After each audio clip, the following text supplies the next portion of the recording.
In today's video, I'm going to teach you how to create Google Drive link for photos on mobile. If you want to share photos quickly without sending big files, creating a shareable Google Drive link is the easiest way. It lets people view your images instantly, and you can control who has access at any time.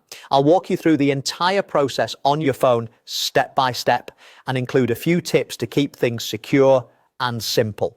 Start by opening Google Drive on your mobile device. You can use the Drive app or a mobile browser at drive.google.com.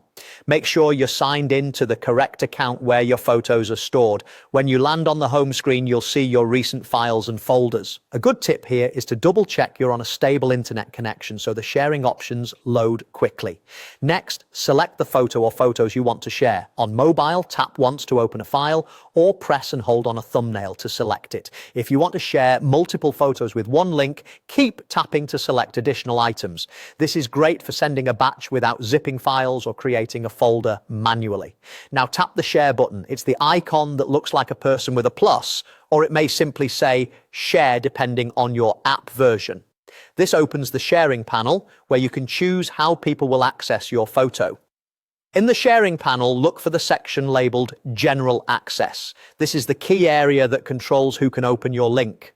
By default, it's often set to restricted, which means only people you explicitly add can view it.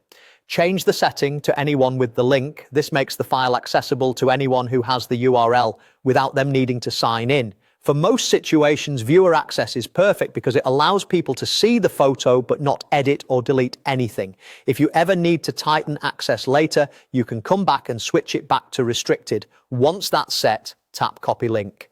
The link is now saved to your clipboard, ready to paste into a message, email, or social post.